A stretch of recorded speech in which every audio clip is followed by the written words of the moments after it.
IT stocks big crash ಆಗಿದೆ. ಆದ್ರಿಂದ ಬೆಂಗಳೂರು ನಡಗಿದೆ ಅಂತಾನೆ ಹೇಳ್ಬೋದು. ಯಾಕಂದ್ರೆ ಬೆಂಗಳೂರು ಐಟಿ ಹಬ್ ಆಗಿರೋದ್ರಿಂದ. ಸೊ ಇದಕ್ಕೆ ಮೇನ್ ರೀಸನ್ ಆಂಥ್ರೋಪನಿಕ್ ಅನ್ನೋ ಒಂದು ಎಐ ನ್ಯೂ ಟೂಲ್ ಇಂದ, ಅದು ಕ್ಲೌಡ್ ಕಂಪ್ನಿದಾಗಿದೆ. ಆ ಒಂದು ಎಐ ಟೂಲ್ ಇಂದಾನೆ ಬಿದ್ದಿದೆ. ಸೊ ಇದೆಲ್ಲ ಏನ್ ಕೆಲಸ ಮಾಡುತ್ತೆ ಅಂತ ನೋಡೋಣ. ಇನ್ನು ಗೋಲ್ಡ್ ಅಂಡ್ ಸಿಲ್ವರ್ ಬಗ್ಗೆ ಹೇಳೋದಾದ್ರೆ, ಗೋಲ್ಡ್ ಸ್ಲೋಲಿ ಫಾಲ್ ಆಗ್ತದೆ, ಸಿಲ್ವರ್ ಮಾತ್ರ ಬಿಗ್ ಫಾಲ್ ಆಗ್ತಾನೆ ಇದೆ. ಸೊ ಆಲ್ಮೋಸ್ಟ್ 50% ಅಷ್ಟು ಸಿಲ್ವರ್ ಫಾಲ್ ಆಗಿದೆ ಅಂತಾನೆ ಹೇಳ್ಬೋದು. ಸೊ ಇನ್ನು ಬಜೆಟ್ ಮಂಡಿಸಿದ್ರು ನಿರ್ಮಲಾ ಸೀತಾರಾಮನ್ ಅವರು. ಬಜೆಟ್ ಮಂಡಿಸಿದಾಗ ಮಾರ್ಕೆಟ್ ಕೂಲ್ ಆಗೇ ಇತ್ತು. ಯಾವಾಗ STT 150% ಅಷ್ಟು ಟ್ಯಾಕ್ಸ್ ಆದ್ರೂ ಆಗ ಮಾರ್ಕೆಟ್ ಒಂದು ಬಿಗ್ ಫಾಲ್ ಅನ್ನು ಕಂಡಿತ್ತು. ಆಲ್ಮೋಸ್ಟ್ 600 ಪಾಯಿಂಟ್ಸ್ ಬಿತ್ತು. ಹಾಗಾದ್ರೆ ಬಜೆಟ್ ಅಲ್ಲಿ ಯಾವ್ದಾವ್ದು ಒತ್ತು ಕೊಟ್ಟಿದ್ದಾರೆ ಅಂತ ನೋಡೋಣ. ಇನ್ನು ಮದರ್ ಆಫ್ ಆಲ್ ಡೀಲ್ಸ್ ಆಗಿದ ಹೊತ್ತಲ್ಲೇ ಅದನ್ನ US ನವರು ಎಲ್ಲ ಕಮೆಂಟ್ ಮಾಡ್ತಾ ಇದ್ರು. ಟ್ರಂಪ್ ಸೆಕ್ರೆಟರಿ ಆಗ್ಲಿ, ಕಾಮರ್ಸ್ ಸೆಕ್ರೆಟರಿ ಆಗ್ಲಿ, ಇವರೆಲ್ಲ ಏನ್ ಕಮೆಂಟ್ ಮಾಡ್ತಿದ್ರು. ಆದ್ರೆ ಇಮ್ಮಿಡಿಯೇಟ್ ಆಗಿ ಅವರ ಒಂದು ಡೀಲ್ ಏನ್ ಪೆಂಡಿಂಗ್ ಇತ್ತು, US ಟ್ಯಾರಿಫ್ ಡೀಲು, ಅದನ್ನ ಕ್ಲಿಯರ್ ಮಾಡ್ಕೊಂಡ್ಬಿಟ್ರು. ಸೊ ಏನಿತ್ತು ಟ್ಯಾರಿಫ್, 50% ಟ್ಯಾರಿಫ್ ನ 25 ಪ್ಲಸ್ ಅಡಿಷನಲ್ 25 ಟೋಟಲ್ 50% ಇತ್ತು. ಅದನ್ನ 18% ಗೆ ರಿಡ್ಯೂಸ್ ಮಾಡಿದ್ರು. ಕಂಪೇರ್ ಟು ನೈಬರ್ ಕಂಟ್ರೀಸ್ಗೆ ನಮ್ದು ತುಂಬಾ ಕಡಿಮೆ ಇದೆ. ಸೊ ಹಾಗಾದ್ರೆ ಯಾವೆಲ್ಲ ಸ್ಟಾಕ್ಗೆ ಇದು ಅನುಕೂಲವಾಗಿರುತ್ತೆ ಅಂತ ನೋಡೋಣ. ಇನ್ನು ಸ್ಟಿಫಿನ್ ಮಿರನ್ ಅವರು, ಏನು chief economic adviser of the Trump, ಅವ್ರು ಬಂದ್ಬಿಟ್ಟು US ವೈಟ್ ಹೌಸ್ ಏನ್ ರೋಲ್ ಇತ್ತು ಆ ರೋಲ್ ಇಂದ ಅವರು ಫೆಡ್ ಚೇರ್ಮನ್ ರೋಲ್ ಏನಿದೆಯೋ ಆ ರೋಲ್ಗೆ ಈಗ ಶಿಫ್ಟ್ ಆಗ್ತಾ ಇದಾರೆ. ಯಾಕಂದ್ರೆ ಜೇಮ್ಸ್ ಪೋಲ್ ಅವರು ಈಗ ಎಕ್ಸಿಸ್ಟಿಂಗ್ ಆಗ್ತಾ ಇರೋದ್ರಿಂದ ಟೆಂಪರರಿ ಆಗಿ ಅವ್ರು ಇರ್ತಾರೆ. ಎಲ್ಲಿವರೆಗೂ ಅಂದ್ರೆ ಕೆವಿನ್ ವಾಶ್ ಬರೋವರೆಗೂ ಅವರು ಇನ್ಚಾರ್ಜ್ ಆಗಿರ್ತಾರೆ ಅಂತ ಹೇಳ್ತಾ ಇದ್ದಾರೆ. ಸೊ ಇನ್ನು ಗ್ಲೋಬಲ್ ಅಲ್ಲಿ ಮಾರ್ಕೆಟ್ ಲಾಸ್ಟ್ 1 ವೀಕ್ ಅಲ್ಲಿ ಯಾವ ತರ ಆಕ್ಷನ್ ಆಗಿದೆ, ಇನ್ನು ನಮ್ ನಿಫ್ಟಿ ಯಾವ ತರ ಆಕ್ಷನ್ ಆಗಿದೆ, ಸೊ ನೆಕ್ಸ್ಟ್ ಕಮಿಂಗ್ ಡೇಸ್ ಅಲ್ಲಿ ಯಾವ ತರ ಪ್ರೈಸ್ ಆಕ್ಷನ್ ಇರುತ್ತೆ ಅಂತ ನೋಡ್ತಾ, ಸೊ ಆ ಅನಾಲಿಸಿಸ್ ಮಾಡ್ತಾ ಈ ವಿಡಿಯೋನ ಎಂಡ್ ಮಾಡೋಣ. ಈ ವಿಡಿಯೋ ಕಂಪ್ಲೀಟ್ ಆಗಿ ನೋಡಿ. ಮಿಸ್ಟರ್ ಪ್ರಾಫಿಟ್ ಕನ್ನಡ ಯೂಟ್ಯೂಬ್ ಚಾನಲ್ಗೆ ಸ್ವಾಗತ. ನಿಫ್ಟಿ ಈ ವಾರದಲ್ಲಿ 840 ಪಾಯಿಂಟ್ಸ್ ಗೇನ್ ಆಗ್ಬಿಟ್ಟು 25,700 ಅಲ್ಲಿ ಕ್ಲೋಸ್ ಆಗಿದೆ. ಇನ್ನು ಜಪಾನ್ ಮಾರ್ಕೆಟ್ ನೋಡೋದಾದ್ರೆ 678 ಪಾಯಿಂಟ್ಸ್ ಗೇನ್ ಆಗ್ಬಿಟ್ಟು 54,250 ರೇಂಜ್ ಅಲ್ಲಿ ಕ್ಲೋಸ್ ಆಗಿದೆ. ಇನ್ನು ಅಮೆರಿಕದ ಡೌಜನ್ ಮಾರ್ಕೆಟ್ ನೋಡೋದಾದ್ರೆ 80 ಪಾಯಿಂಟ್ಸ್ ಲಾಸ್ ಆಗ್ಬಿಟ್ಟು 49,000 ರೇಂಜ್ ಅಲ್ಲೇ ಕ್ಲೋಸ್ ಆಗಿದೆ. So IT stocks big crash ಆಗಿರೋದಕ್ಕೆ ಮೇನ್ ರೀಸನ್ ಏನು, AI tool, Anthropic new AI tool ಬಂದಿದೆ, ಕ್ಲೌಡ್ ಕಂಪ್ನಿದಿದು. ಸೊ ಈಗೇನಿತ್ತು, ಮೊದಲು ಲೀಗಲ್ ರಿಸರ್ಚ್ ಆಗಲಿ, ಆಟೋಮೇಷನ್ ಆಗಲಿ, ಇಲ್ಲ ಡೇಟಾ ಅನಾಲಿಸಿಸ್ ಆಗಲಿ, ತುಂಬಾ ಜನ ಇದರಲ್ಲಿ ಡಿಪೆಂಡೆಂಟ್ ಆಗಿ ಎಲ್ಲ ಕೆಲಸಗಾರರು ಬೇಕಿದ್ರು. ಆ ಒಂದು ಎಲ್ಲಾ ಕೆಲಸನ ಈ ಎಐ ಟೂಲು ಈಸಿಯಾಗಿ ಮಾಡ್ಕೊಟ್ಬಿಡುತ್ತೆ ಅಂತ ಹೇಳ್ಬಿಟ್ಟು ಒಂದು ನ್ಯೂಸ್ ಇದೆ. ಸೊ ಈಗ ಆ ಎಐ ಟೂಲ್ ಬಂದಿರೋದ್ರಿಂದ ಈಗ 100 ಜನ ಕೆಲಸ ಮಾಡುವಂತದ್ರ ಟೈಮಲ್ಲಿ 2 ಕೆಲಸ ಮಾಡಿದ್ರೆ ಸಾಕು. ಆಗೇನಾಗುತ್ತೆ, ಇಲ್ಲ ಕನ್ಸಲ್ಟೆಂಟ್ಸ್ಗಾಗ್ಲಿ, ಇಲ್ಲ ಡೆವಲಪರ್ಗಾಗ್ಲಿ, ಇಲ್ಲ ಅನಲಿಸ್ಟ್ಗಾಗ್ಲಿ, ಇವ್ರಿಗೆಲ್ಲ ತುಂಬಾ ಹೊಡೆತ ಆಗುತ್ತೆ. ಏನು $1 billion, millions and $1 billion US ಅವರು ಔಟ್ಸೋರ್ಸ್ ಮಾಡಿದ್ರು ಇಂಡಿಯಾಗೆ. ಸೊ ಆಗ ಇಂಡಿಯನ್ ಕಂಪನಿಗಳ ಕತೆ ಏನು ಅನ್ನೋದ್ರ ಮೇಲೆ ಅದಕ್ಕೆ ಐಟಿ ಕಂಪ್ನಿಗಳು ಒಂದು ಬಿಗ್ ಕ್ರಾಶ್ ಅನ್ನು ಕಂಡಿತ್ತು. ಸೊ ಅದೆಲ್ಲ 1 ಡೇಗೆ ಮುಗ್ದೋಯ್ತಾ, ಅಟ್ ಪ್ರೆಸೆಂಟ್ಗೆ ಬಿದ್ದು ಅಲ್ಲೇ ಸ್ಟೇ ಆಗಿದಾವೆ. ಸೊ ಇನ್ ಮುಂದೆ ಕೆಲವು ದಿವಸಗಳಾದ್ಮೇಲೆ ಒಂದು ಕ್ಲಾರಿಟಿ ಬರುತ್ತೆ. ಸೊ ಪ್ಲಗ್ ಇನ್ ಮಾಡಿದ ತಕ್ಷಣ ಎಲ್ಲಾ ಇನ್ಫಾರ್ಮೇಶನ್ ಬರುತ್ತೆ ಅಂದ್ರೆ, ಸೊ ಅದು ಪ್ಲಗ್ ಇನ್ ಮಾಡೋದಕ್ಕಾದ್ರೂ ಜನ ಬೇಕು. ಆದ್ರೆ ನಂಬರ್ ಆಫ್ ಕೌಂಟ್ ಕಡಿಮೆ ಆಗ್ಬೋದು. ಇದು ಈಗಲೇ ಅಲ್ಲ, ಹಿಂದಿನಿಂದ ನಡ್ಕೊಂಡ್ ಬರ್ತಾ ಇದೆ. ಈಗ ಅಡ್ವಾನ್ಸ್ ಟೆಕ್ನಾಲಜಿ ಬರ್ತಾ ಇರೋದ್ರಿಂದ ಈಗ ಪ್ರೆಷರ್ ಜಾಸ್ತಿ ಆಗ್ಬಿಟ್ಟು ಇಂಡಿಯನ್ ಕಂಪ್ನಿಗಳ ಮೇಲೆ ಸೆಲ್ ಆಫ್ ಆಗೋಗ್ಬಿಟ್ಟು ಬಿಗ್ ಫಾಲ್ 5 to 10% ಅಷ್ಟು. ಇನ್ಫೋಸಿಸ್, ವಿಪ್ರೋ, TCS, ಟೆಕ್ ಮಹೀಂದ್ರ ಇವೆಲ್ಲ ಬಂದ್ಬಿಟ್ಟು 5 to 10%. ಇಲ್ಲಿ large cap, small cap, mid cap ಎಲ್ಲಾ ಕಂಪ್ನಿಗಳನ್ನು ಫಾಲ್ ಅನ್ಕೊಂಡಿದ್ವು. ಸೊ ಇದಕ್ಕೆ ಮೈನ್ ರೀಸನ್ ಗೊತ್ತೈತಲ್ಲ, ಆಂಥ್ರೋಪನಿಕ್ ಅನ್ನೋ main AI tool, new AI tool ಏನಿದೋ ಅದರಿಂದ.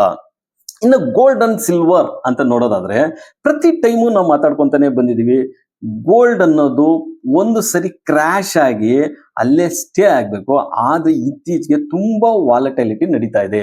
ಇದಕ್ಕೆ ಮೇನ್ ರೀಸನ್ ಏನು, ಐದರ್ ರಷ್ಯಾದವ್ರು ಏನಾದ್ರು ಸೆಲ್ ಆಫ್ ಮಾಡಿದ್ರ, ಇಲ್ಲ ಕೆವಿನ್ ಮಾರ್ಶ್ ಇನ್ ಮುಂದೆ ಬರೋ ಫೆಡ್ ಚೇರ್ಮನ್ ಯಾವ್ದಾದ್ರು ಸ್ಟೆಪ್ಸ್, ಪಾಲಿಸೀಸ್ ಚೇಂಜ್ ಮಾಡೋದ್ರಿಂದ ಇನ್ವೆಸ್ಟರ್ ಪ್ಯಾನಿಕ್ ಆಗ್ತಾ ಇದಾರ, ಇಲ್ಲ ಚೈನಾದಿಂದ ಏನಾದ್ರು ಹಿಂಟ್ ಸಿಗ್ತಾ ಸೊ ಗೋಲ್ಡ್ ಮೇಲೆ ಕಾನ್ಸಂಟ್ರೇಷನ್ ಮಾಡಿದಿರಾ. ಯಾಕಂದ್ರೆ ಟ್ರೇಡ್ ಡೀಲ್ಸ್ ಯಾವಾಗ ಕಂಪ್ಲೀಟ್ ಆಗುತ್ತೋ ಆಗ ಅವರು ಗೋಲ್ಡ್ ಪರ್ಚೇಸ್ ಬಿಟ್ಟು ಅವರ ಬಿಸ್ನೆಸ್ಗೆ ಇನ್ವೆಸ್ಟ್ಮೆಂಟ್ ಮಾಡ್ತಾ ಹೋಗ್ತಿರ್ತಾರೆ. ಸೊ ಈಗ US ಇಂದ ಏನಿತ್ತು ಟ್ಯಾರಿಫ್ ಅನ್ನೋದು, ಆ ಟ್ಯಾರಿಫ್ ರಿಲೇಟೆಡ್ ಆಗಿ ಎಲ್ಲಾ ಒಂದು ಗೊಂದಲಗಳು ತೆರೆ ಎಳೆದು ಬಿಟ್ಟಿದ್ದಾರೆ ಎಲ್ಲಾ ಕಂಟ್ರಿಗಳ ಮೇಲೆ. ಸೊ ಈಗ ಅಟ್ ಪ್ರೆಸೆಂಟ್ಗೆ ಗೋಲ್ಡ್ ಮೇಲೆ ಬೈ ಮಾಡೋದು ಕಡಿಮೆ ಮಾಡೋ ಒಂದು ಸಾಧ್ಯತೆ ಇರುತ್ತೆ ಅಂತ ಹೇಳ್ಬಿಟ್ಟು ಇನ್ವೆಸ್ಟರ್ಸ್ ಅದನ್ನ ಪ್ಯಾನಿಕ್ ಸೆಲ್ ಮಾಡಿದ್ದಾರೆ ಅಂತಾನೆ ಹೇಳ್ಬೋದು. ಆದ್ರಿಂದನೇ ಅದೇನಾಯ್ತಂದ್ರೆ $5,600 ಪರ್ ಅನ್ಸ್ ಇದ್ದಿದ್ದಷ್ಟು ಒಂದೇ ಸಮನೆ ಆಲ್ಮೋಸ್ಟ್ 20% ಅಷ್ಟು ಫಾಲ್ ಆಗಿ ಈಗ ಒಂದು ರೇಂಜ್ ಬೌಂಡ್ ಅಲ್ಲೇ ಟ್ರೇಡ್ ಆಗ್ತಾ ಇದೆ. ಸೊ ಈ ಚಾರ್ಟ್ ಕಂಪ್ಲೀಟ್ ಆಗಿ ನೋಡಿದಾಗ ನೋಡಿ, $5,600 ಇದ್ದಿದ್ದು ಲಾಸ್ಟ್ 10 days ಬ್ಯಾಕ್, ಈಗ ಅದು ಟ್ರೇಡ್ ಆಗ್ತಾ ಇರೋದು 5,800 to 5,900. ಸೊ ಇದ್ರ ಬೇಸ್ ಬಂದ್ಬಿಟ್ಟು 5,400 ವರೆಗೂ ಬಿಗ್ ಫಾಲ್ ಅನ್ಕೊಂಡಿತ್ತು, ಆದ್ರೆ ಸ್ವಲ್ಪ ರಿಟ್ರೇಸ್ ಕೊಟ್ಟು ಅಲ್ಲೇ ಟ್ರೇಡ್ ಆಗ್ತಾ ಇದೆ. ಸೊ ಇದಕ್ಕೆ ಮೇನ್ ರೀಸನ್ಸ್ ಫಸ್ಟ್ ಇಂದ ಮಾತಾಡ್ಕೊಂಡಂಗೆ, ಒಂದು ಜ್ಯುವೆಲರ್ ಶಾಪ್ ಒಂದೇ ಅಲ್ಲ ಡಿಮ್ಯಾಂಡ್ ಇದ್ದಿದ್ದು, ಅದಕ್ಕೆ ಸೆಂಟ್ರಲ್ ಬ್ಯಾಂಕ್ಸ್ ಬೈ ಮಾಡ್ತಾರೆ ಅನ್ನೋ ಒಂದು ಇದಿತ್ತು. ಆದ್ರೆ ಈಗ ಸೆಂಟ್ರಲ್ ಬ್ಯಾಂಕ್ ಇಂದ ಯಾವುದೇ ಒಂದು ದೊಡ್ಡ ಚೇಂಜಸ್ ಅಂತೂ ಬಂದಿಲ್ಲ. ಅದೇ ಒಂದು ಉದ್ದೇಶದಿಂದನೇ ಇನ್ವೆಸ್ಟರ್ಸ್ ಪ್ಯಾನಿಕ್ ಸೆಲ್ ಆಗಿರುತ್ತೆ ಅಂತ ಹೇಳ್ಬೋದು. ಸೊ ಇನ್ನು ಮುಂದೆ ಕಮಿಂಗ್ ಡೇಸ್ ಅಲ್ಲಿ ಯಾವ ತರ ಡೇಟಾ ಬರುತ್ತೆ ಅಂತ ನಾವು ನೋಡ್ಬೇಕಾಗತ್ತೆ. ಸೊ ಇನ್ನು ಸಿಲ್ವರ್ ಬಗ್ಗೆ ಮಾತಾಡೋದಾದ್ರೆ, ಸಿಲ್ವರ್ ಅಷ್ಟೇ $121 ಹೋಗಿದ್ದು, ಇವತ್ತು ಲೋ ಅಂದ್ರೆ ಫ್ರೈಡೆ ಲೋ ಬಂದ್ಬಿಟ್ಟು $65 ಪರ್ ಅನ್ಸ್. ಅಂದ್ರೆ ನೀವು ಇಮ್ಯಾಜಿನ್ ಮಾಡ್ಕೊಳ್ಳಿ, ಆಲ್ಮೋಸ್ಟ್ 45 to 50% ಅಷ್ಟು ಫ್ರಮ್ ಐಯಿಂದ ಫಾಲ್ ಆಗಿದೆ. ಹಾಗಾದ್ರೆ ಇದು ಒಳ್ಳೆ ಆಪರ್ಚುನಿಟಿನ ಬೈ ಮಾಡೋದಕ್ಕೆ ಅಂತ ಅಂದ್ರೆ, ಈಗ ನಾವು ಟೆಕ್ನಿಕಲಿ ಈ ಚಾರ್ಟ್ ನೋಡೋದಾದ್ರೆ ನೋಡಿ, ಒಂದು ಬಿಗ್ ಫಾಲ್ ಆದ್ಮೇಲೆ ಸೊ ರಿಟ್ರೇಸ್ಮೆಂಟ್ ಅಂತೂ ಬಂದೇ ಬರುತ್ತೆ. ಯಾಕಂದ್ರೆ ಹಂಗೆ ಫಾಲ್ ಅಂತೂ ಆಗಲ್ಲ, ಒಂದು ಚಿಕ್ಕ ರಿಟ್ರೇಸ್ಮೆಂಟ್ ಬರ್ತಾ ಇದೆ. ಎಲ್ಲಿ ಅದು ಸ್ಟೇ ಆಗುತ್ತೋ ಅಲ್ಲಿ ಸ್ಟೇ ಆದಾಗ ನಮ್ಮ ಹತ್ರ ಡೇಟಾ ಏನಿದೆ ಆ ಡಾಟಾ ಪ್ರಕಾರ ಇಂಡಸ್ಟ್ರಿಯಲ್ ಡಿಮ್ಯಾಂಡ್ ಇಂದ ಇದು ಮೂವ್ ಆಗಿತ್ತಾ, ಇಲ್ಲ ಅಂದ್ಮೇಲೆ ETF ಇನ್ವೆಸ್ಟ್ಮೆಂಟ್ ಇಂದ ಮೂವ್ ಆಗಿತ್ತಾ, ಇಲ್ಲ ಅಂದ್ರೆ ಯಾವ್ದಾದ್ರು ಕಂಟ್ರಿ ಇವಾಗ ಎಕ್ಸಾಂಪಲ್ US ಕ್ರಿಟಿಕಲ್ ಮಿನರಲ್ ಅಂತ ಅನೌನ್ಸ್ ಮಾಡ್ತಾರೆ ಅನ್ನೋ ಒಂದು ಎಕ್ಸ್ಪೆಕ್ಟೇಷನ್ ಇಂದ ಮೂವ್ ಆಗಿತ್ತಾ, ಇಲ್ಲ ಚೈನಾ ಏನಾದ್ರೂ ಎಕ್ಸ್ಪೋರ್ಟ್ ಅಲ್ಲಿ ರಿಸ್ಟ್ರಿಕ್ಷನ್ ಕೊಡುತ್ತೆ ಅನ್ನೋದ್ರಿಂದ ಮೂವ್ ಆಗಿತ್ತಾ, ಈ ಎಲ್ಲಾ ಡೇಟಾನು ತಿಳ್ಕೊಂಡು ಪ್ಲಸ್ ಟೆಕ್ನಿಕಲಿ ಎಲ್ಲಿವರೆಗೂ ಬರ್ಬೋದು, ಇದು ಯಾವಾಗ ಆಪರ್ಚುನಿಟಿ ಸಿಗುತ್ತೆ ಅಂತ ತಿಳ್ಕೊಂಡು ನಾವು ಇನ್ವೆಸ್ಟ್ಮೆಂಟ್ ಮಾಡಬೇಕು. ಆಗ್ಲೂ ಸಹ ನಾವು ಡಿಪ್ ಆನ್ ಬೈ ಮಾಡೋದು ಸಿಲ್ವರ್ ಅಲ್ಲಿ ಉತ್ತಮ ಅಂತಾನೆ ಹೇಳ್ತೀನಿ. ಸೊ ಡಿಪ್ ಆನ್ ಬೈ ಮಾಡ್ಬೇಕಾದ್ರೆ ಇದು ಈ ಟೆಕ್ನಿಕಲ್ ಪ್ರಕಾರ ಇದು ಮೂವ್ ಆಗಿರೋದು ಫ್ರಮ್ $50 ಪರ್ ಅನ್ಸ್ ಇಂದಾನೆ ಇದು ಮೂವ್ ಆಗಿರೋದು.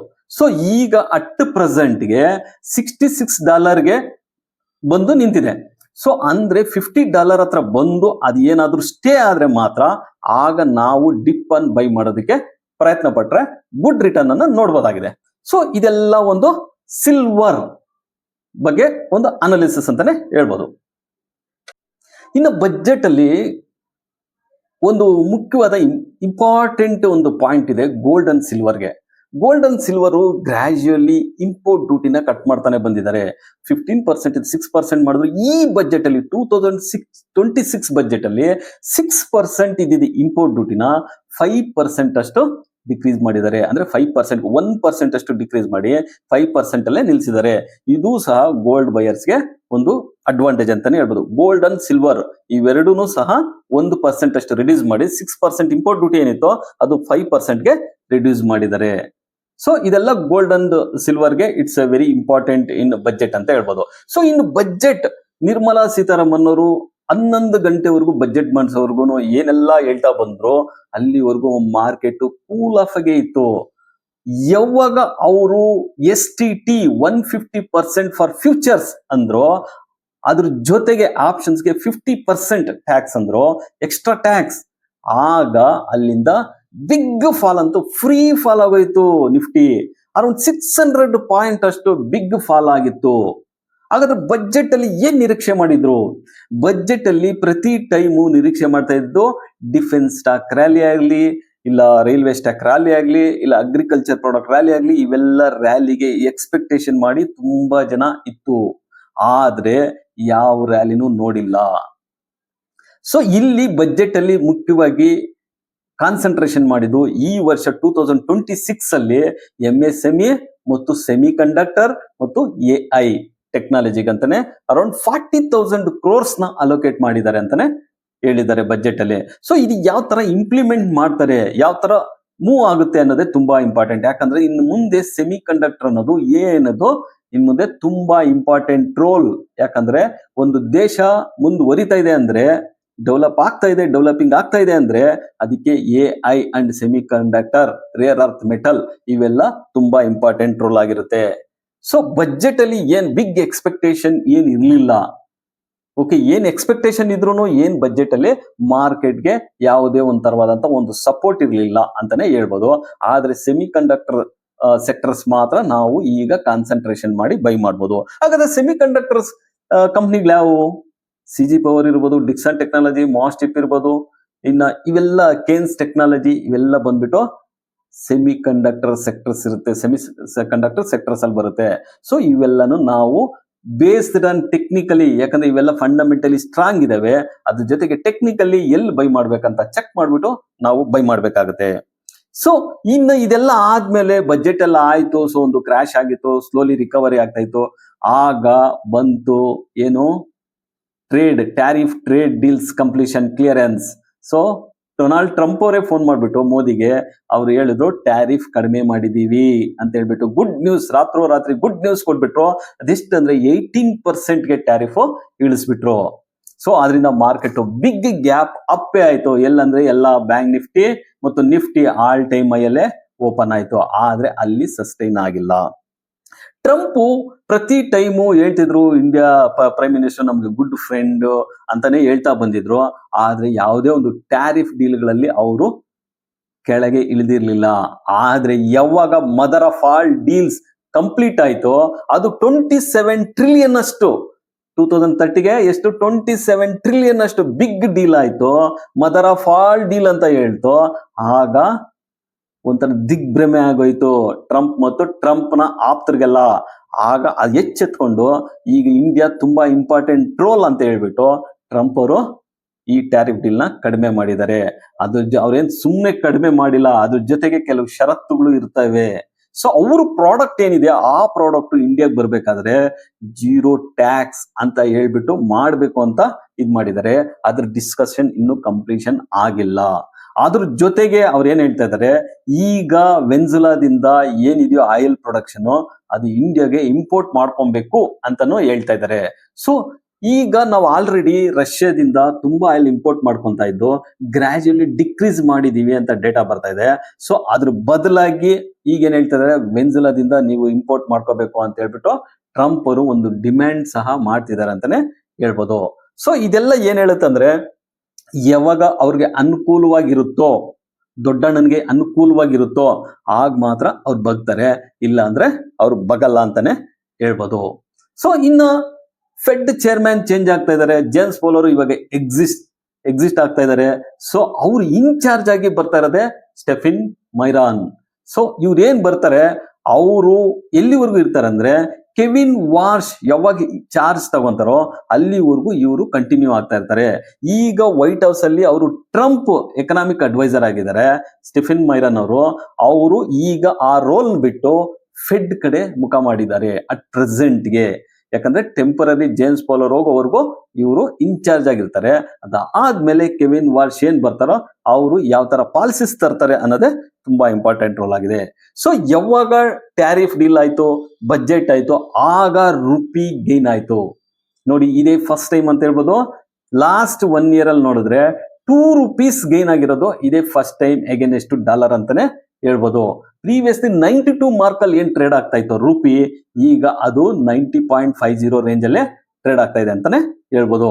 ಸೊ ಇದು ಎಲ್ಲಿವರೆಗೂ ಗೇನ್ ಆಗುತ್ತೋ ಆಗ ಗೋಲ್ಡ್ ಅಂಡ್ ಸಿಲ್ವರ್ ಆಗ್ಲಿ, ಇಲ್ಲ ಪ್ರತಿಯೊಂದೂ ಆಯಿಲ್ ಇಂಪೋರ್ಟ್ ಮಾಡ್ಕೊಳ್ಳೋದಾಗ್ಲಿ, ಪ್ರತಿಯೊಂದರಲ್ಲೂ ನಮ್ಗೆ ಅಡ್ವಾಂಟೇಜ್ ಆಗೋ ಸಾಧ್ಯತೆ ಹೆಚ್ಚಾಗಿ ಇರುತ್ತೆ. ಇನ್ನು ಅದ್ರ ಜೊತೆಗೆ ಫಾರಿನ್ ಇನ್ಸ್ಟಿಟ್ಯೂಷನ್ ಅವರು ಈ ವಾರದಲ್ಲಿ ಮಿಕ್ಸ್ಡ್ ರಿಯಾಕ್ಷನ್ ಅನ್ನೇ ತೋರಿಸಿದ್ದಾರೆ. ಯಾಕಂದ್ರೆ ಟ್ಯಾರಿಫ್ ಕ್ಲಿಯರ್ ಆಯ್ತು, ಇನ್ನು ಆಮೇಲೆ ಫೆಡ್ ರೇಟ್ ಈ ಸರಿ ಕಟ್ ಆಗಿಲ್ಲ, ಪ್ರೀವಿಯಸ್ ಕಟ್ ಆಗಿತ್ತು. ಇನ್ನು ಅದ್ರ ಜೊತೆಗೆ RBI ಮಾನಿಟರಿ ಪಾಲಿಸಿ ಇತ್ತು, ಅದರಲ್ಲಿ ಅನ್ಚೇಂಜ್ ಅಂತ ಬಂದಿದೆ. ಸೊ ಈಗ ಇನ್ವೆಸ್ಟರು ಮೋಸ್ಟ್ ಪ್ರಾಬಬಲಿ ಇಂಡಿಯಾಗೆ ಕಾನ್ಸಂಟ್ರೇಷನ್ ಮಾಡ್ತಾರೆ ಅಂತ ಅನ್ಸುತ್ತೆ. ಯಾಕಂದ್ರೆ ಆಲ್ರೆಡಿ ಈ ವಾರದಲ್ಲಿ ಒಂದು ಬಿಗ್ ಬೈಯಿಂಗ್ ಡೇನೂ ಆಗಿತ್ತು. So foreign institution in future ಅಲ್ಲಿ ಅವರು ಬೈಯಿಂಗ್ ಟರ್ನ್ ಆದ್ರೆ ಸೊ ಮಾರ್ಕೆಟ್ ಟರ್ನ್ ಆಗೋ ಸಾಧ್ಯತೆ ಹೆಚ್ಚಾಗಿದೆ ಅಂತಾನೆ ಹೇಳ್ಬೋದು. ಇನ್ನು ಗ್ಲೋಬಲ್ ಮಾರ್ಕೆಟ್ ನೋಡೋದಾದ್ರೆ US ಮಾರ್ಕೆಟ್ ಮಿಕ್ಸ್ಡ್ ರಿಯಾಕ್ಷನ್ ಅಂತ ತೋರಿಸ್ತಾ 80 ಪಾಯಿಂಟ್ ಲಾಸ್ ಆಗಿ ಕ್ಲೋಸ್ ಆಗಿದೆ. ಮಿಕ್ಸ್ಡ್ ರಿಯಾಕ್ಷನ್ ಅಂತ ತೋರಿಸೋದಕ್ಕೆ ಮೈನ್ ರೀಸನ್ ಏನು? ಸೊ ಅದು ಆಲ್ ಟೈಮ್ ಹೈ ಹೊಡೆದಿದೆ ಈ ವಾರದಲ್ಲಿ. ಏನು ಡೌಜನ್ ಮಾರ್ಕೆಟ್ ಆಲ್ ಟೈಮ್ ಹೋಗ್ಬಿಟ್ಟು ನಿನ್ನೆ ಜಾಬ್ ಡೇಟಾ ಯಾವಾಗ ರಿಲೀಸ್ ಮಾಡಿದ್ರು ಆಗ ಅದು 500 ಪಾಯಿಂಟ್ಸ್ ಡೌನ್ ಆಗ್ಬಿಟ್ಟು ಈಗ 80 ಪಾಯಿಂಟ್ಸ್ ಲಾಸ್ ಆಗಿದೆ. ಇಲ್ಲ ಅಂದಿದ್ರೆ ಅದು 500 ಪಾಯಿಂಟ್ಸ್ ಗೈನ್ ಅಲ್ಲೇ ತೋರಿಸ್ತಾ ಇರೋದು. ಸೊ ಜಾಬ್ ಡೇಟಾ ಏನಿದೆ ಆ ಜಾಬ್ ಡೇಟಾ ಅಷ್ಟೊಂದು ಅನುಕೂಲಕರವಾಗಿ ಬಂದಿಲ್ಲ ಅಂತಾನೆ ಹೇಳ್ಬೋದು. ಇನ್ನ ಜಪಾನ್ ಮಾರ್ಕೆಟ್ ನೋಡೋದಾದ್ರೆ ಜಪಾನ್ ಮಾರ್ಕೆಟ್ ಸಹ ಆಲ್ ಟೈಮ್ ಹೈಯಲ್ಲೇ ಇದೆ. ಆಲ್ ಟೈಮ್ ಹೈನು ಫ್ರೆಶ್ ಆಲ್ ಟೈಮ್ ಹೈ ಹೊಡೆದಿದೆ ಈ ವಾರದಲ್ಲಿ. ಇನ್ನ ನಿಫ್ಟಿ ನೋಡೋದಾದ್ರೆ ಲಾಸ್ಟ್ 1 ವೀಕ್ ಅಲ್ಲಿ ನಿಫ್ಟಿ ಯಾವಾಗ ಬಜೆಟ್ ಇತ್ತು ಬಜೆಟ್ ಅಲ್ಲಿ ನಾರ್ಮಲ್ ಆಗಿ ಟ್ರೇಡ್ ಆಗ್ತಾ ಇದ್ದು ಒಂದು ಬಿಗ್ ಫಾಲ್ ಆಗಿತ್ತು. ನಾವು ಪ್ರೀವಿಯಸ್ ವೀಕ್ ಅಲ್ಲಿ ಲಾಸ್ಟ್ ವೀಕ್ ಅಲ್ಲಿ ಮಾತಾಡಿದ್ವಿ ಒಂದು ಬಿಗ್ ವಾಲೆಟಲ್ ಇರುತ್ತೆ. ಎಲ್ಲಿವರೆಗೂ ಅಂದ್ರೆ 24,500 ಇಂದ 26,300 ಅಂತ ಲಾಸ್ಟ್ ವೀಕ್ ನಾವು ಡಿಸ್ಕಸ್ ಮಾಡಿದ್ವಿ. ಯಾಕೆ ಈ ವಾಲೆಟಿಲಿಟಿ ಇರುತ್ತೆ ಅಂತಾನು ಹೇಳಿದ್ವಿ. ಯಾವಾಗ ಒಂದು ಬಿಗ್ ಇವೆಂಟ್ ಇರುತ್ತೆ ಈ ತರ ಬಿಗ್ ಒಂದು ವಾಲೆಟಿಲಿಟಿ ಇರುತ್ತೆ ಯಾವಾಗ್ಲೂ ಅಷ್ಟೇ. ಅದರಿಂದನೇ ಲಾಸ್ಟ್ ವೀಕ್ ಅಲ್ಲಿ ವಿಡಿಯೋದಲ್ಲಿ ಹೇಳಿದ್ದು ಯಾವಾಗ್ಲೂ ಸಪೋರ್ಟ್ 24,500 ಇತ್ತು, ರೆಸಿಸ್ಟೆನ್ಸ್ ಬಂದ್ಬಿಟ್ಟು 26,300 ಇತ್ತು. ಎರಡೂನು ಈ ಸರಿ ಸಪೋರ್ಟ್ ಅಂಡ್ ರೆಸಿಸ್ಟೆನ್ಸ್ ಎರಡೂನು ಟಚ್ ಮಾಡಿದೆ. ಅದಕ್ಕೆ ಮೇನ್ ರೀಸನ್ ಬಂದ್ಬಿಟ್ಟು ಬಜೆಟ್ ಅಲ್ಲಿ ಸಪೋರ್ಟ್ ಟೆಸ್ಟ್ ಮಾಡಿದ್ರೆ ಇನ್ನ ಟ್ಯಾರಿಫ್ ಯಾವಾಗ ಕಡಿಮೆ ಮಾಡಿದ್ರು 18% ರಿಡ್ಯೂಸ್ ಮಾಡಿದ್ರು ಆಗ ರೆಸಿಸ್ಟೆನ್ಸ್ ನ ಟಚ್ ಮಾಡಿ ಈಗ ಇನ್ ಬಿಟ್ವೀನ್ ಮಧ್ಯದಲ್ಲಿ ಕ್ಲೋಸ್ ಆಗಿದೆ ನಿಫ್ಟಿ. ಸೊ ಇದನ್ನ ಹೇಳೋದು ಇವಾಗ ನಿಫ್ಟಿ ರೆಸಿಸ್ಟೆನ್ಸ್ ಬಂದ್ಬಿಟ್ಟು ಈ ವಾರದಲ್ಲಿ ನಿಫ್ಟಿ ರೆಸಿಸ್ಟೆನ್ಸ್ ಬಂದ್ಬಿಟ್ಟು 26,300 ಏನಿದೆ ಆಲ್ ಟೈಮ್ ಹೈ ಅದೇ ರೆಸಿಸ್ಟೆನ್ಸ್ ಆಗಿರುತ್ತೆ ಕಮಿಂಗ್ ವೀಕ್ ಅಲ್ಲಿನೋ. ಇನ್ನ ಸಪೋರ್ಟ್ ಬಂದ್ಬಿಟ್ಟು 25,000 ಏನಿದೆಯೋ ಅದು ಸ್ಟ್ರಾಂಗ್ ಸಪೋರ್ಟ್ ಅಂತಾನೆ ಹೇಳ್ಬೋದು. ಸೊ ಈ ಒಂದು ಪ್ರೈಸ್ ಆಕ್ಷನ್ ನೋಡಿದಾಗ ನಿಫ್ಟಿಯಲ್ಲಿ ಈ ಪ್ರೈಸ್ ಆಕ್ಷನ್ ನೋಡಿದಾಗ ನಿಮ್ಗೆ ಅನಿಸ್ತಾ ಇರೋದು ಇಷ್ಟೇ, ಏನೋ ರೆಸಿಸ್ಟೆನ್ಸ್ ಬಂದ್ಬಿಟ್ಟು 26,300 ಸಪೋರ್ಟ್ ಬಂದ್ಬಿಟ್ಟು 25,000 ಆಗಿರುತ್ತೆ. ಲಾಸ್ಟ್ 6 ಮಂತ್ಸ್ ಇಂದ ಏನ್ ನಡೀತಿತ್ತು ಟ್ಯಾರಿಫ್ ಅದು ಕ್ಲಿಯರ್ ಆಯ್ತು. ಇನ್ನು ಲಾಸ್ಟ್ 1 ಮಂತ್ ಇಂದ ಮದರ್ ಆಫ್ ಆಲ್ ಡೀಲ್ಸ್ ಅನ್ನೋದು ಅದು ಕ್ಲಿಯರ್ ಆಯ್ತು. ಬಜೆಟ್ ಕ್ಲಿಯರ್ ಆಯ್ತು. So Federal Reserve Bank chairman change ಆಗ್ತಾನೆ ಇದ್ದಾರೆ. ಇನ್ನು ಹೊಸ ಚೇರ್ಮನ್ ಬರ್ತಾರೆ. Gold and silver big volatile ನೋಡ್ತು. ಸೊ ಈಗ ಈ ಒಂದು ಎಲ್ಲಾ ಸಿನಾರಿಯಸ್ ನೋಡಿದ್ರೆ ನಮ್ಗೆ ಇನ್ವೆಸ್ಟ್ಮೆಂಟ್ ಆಪರ್ಚುನಿಟಿ ಒಂದು ಸಿಲ್ವರ್ ಅಲ್ಲಿ ಬರ್ತಾ ಇದೆ. ಅದ್ರ ಜೊತೆಗೆ ಸೆಮಿ ಕಂಡಕ್ಟರ್ ಸ್ಟಾಕ್ಗಳಲ್ಲಿ ನಾವು ಇನ್ವೆಸ್ಟ್ ಮಾಡ್ಬೋದು. ಇನ್ವೆಸ್ಟ್ ಮಾಡಬೇಕಾದ್ರೆ ಪ್ರತಿ ಟೈಮು ನಾನು ಏನ್ ಹೇಳ್ತಿದ್ದೆ ಸಿಲ್ವರ್ ಅಲ್ಲಾಗ್ಲಿ ಗೋಲ್ಡ್ ಆಗ್ಲಾಗ್ಲಿ INAV ಚೆಕ್ ಮಾಡಿಬಿಟ್ಟು ಅದ್ರ ಒಂದು ಸಪೋರ್ಟ್ ಲೆವೆಲ್ ಏನಿರುತ್ತೆ 4,400 ಬಿಲೋ ಏನ್ ಬರುತ್ತೆ ಗೋಲ್ಡ್ ಅಲ್ಲಿಂದ ಬೈ ಅಂಡ್ ಡಿಪೋ ಸ್ಲೋಲಿ ಮಾಡ್ಕೊಂಡು ಹೋಗ್ಬೇಕು. ಇನ್ನು ಸಿಲ್ವರು ಅಷ್ಟೇ $50 ವರೆಗೂ ನೋಡೋ ಸಾಧ್ಯತೆ ಹೆಚ್ಚಾಗಿದೆ ಅಂತಾನೆ ಹೇಳ್ಬೋದು. ಯಾಕಂದ್ರೆ $50 ಇಂದಾನೇ ಅದು ರ್ಯಾಲಿ ಕೊಟ್ಟಿದ್ದು. $50 ನಿಯರೆಸ್ಟ್ ಬಂದಾಗ ನಾವು ಒಂದೇ ಸರಿ ಇನ್ವೆಸ್ಟ್ ಮಾಡೋ ಬದಲು ನಾವು ಡಿಪ್ ಆನ್ ಬೈ ಮಾಡ್ಕೊಂತ ಹೋಗ್ತಾ ಇರ್ಬೇಕು. ಅದೇ ತರ ಸೆಮಿ ಕಂಡಕ್ಟರ್ ಸ್ಟಾಕ್ಸ್ ಅಷ್ಟೇ ಈಗ ಇನ್ ಫ್ಯೂಚರ್ ಅಲ್ಲಿ ಒಳ್ಳೆ ಗ್ರೋ ಇರುತ್ತೆ ಅಂತ ಹೇಳ್ಬಿಟ್ಟು ಯಾವ ಸೆಮಿ ಕಂಡಕ್ಟರ್ ಸ್ಟಾಕ್ಸ್ ಇರ್ತಾವ ಅವನು ಅಷ್ಟೇ ಒಂದು ಸಪೋರ್ಟ್ ಅಂತ ಏನಿರುತ್ತೆ ಆ ಸಪೋರ್ಟ್ ಇಂದ ನಾವು ಡಿಪ್ ಆನ್ ಬೈ ಮಾಡ್ತಾ ಹೋಗ್ಬೇಕು. ಸೊ ಇದು ಒಂದು ಬೈಯಿಂಗ್ ಸ್ಟ್ರಕ್ಚರ್. ನಾವು ಯಾವುದೇ ಕಾರಣಕ್ಕೂ ಒಂದೇ ಅಸೆಟ್ ಅಲ್ಲಿ ಆಗ್ಬಿಟ್ಟು ನಾವು ಬಿಡಬಾರ್ದು. ಒಂದೇ ಬಾಸ್ಕೆಟ್ ಅಲ್ಲಿ ಹಾಕಿ ಒಂದು ಬಾಸ್ಕೆಟ್ ಅಲ್ಲಿ ಮಲ್ಟಿಪಲ್ ಅಸೆಟ್ಸ್ ಹಾಕಿದ್ರೇನೆ ನಮ್ಗೆ ಗುಡ್ ಪೋರ್ಟ್ಫೋಲಿಯೋ ಅನ್ಸ್ಕೊಳ್ಳೋದು. ಅದರಿಂದಾನೇ ನಾವು ಬೈ ಮಾಡ್ಬೇಕಾದ್ರೆ ಗೋಲ್ಡ್ ಸಿಲ್ವರ್ ಸ್ಟಾಕ್ಸ್ ಎಲ್ಲಾ ಸ್ಟಾಕ್ಸ್ ಅಲ್ಲಿ ಎಲ್ಲಾ ಸೆಕ್ಟರ್ ಇನ್ಕ್ಲೂಡ್ ಆಗಿರ್ಬೇಕು. ಅದ್ರ ಜೊತೆಗೆ ಸಪೋರ್ಟ್ ಅಂಡ್ ನೋಡ್ಕೊಂಡು ಮತ್ತೆ ನ್ಯೂಸ್ ನೋಡ್ಕೊಂಡು ನಾವು ಬೈ ಮಾಡ್ತಾ ಹೋಗ್ಬೇಕು. ಸೊ ಇಷ್ಟೆಲ್ಲ ಇನ್ಫಾರ್ಮೇಶನ್ ನಮ್ಮ ಟೀಮು ಕಲೆಕ್ಟ್ ಮಾಡಿಬಿಟ್ಟು ನಿಮ್ ಮುಂದೆ ತಂದಿದ್ದಾರೆ. ಇದು ವ್ಯಾಲ್ಯೂಬಲ್ ಅನ್ಸಿದ್ರೆ ಲೈಕ್ ಮಾಡಿ, ಮರಿದೆ ನಮ್ಮ ಚಾನಲ್ನ ಸಬ್ಸ್ಕ್ರೈಬ್ ಮಾಡಿ, ಶೇರ್ ಮಾಡಿ.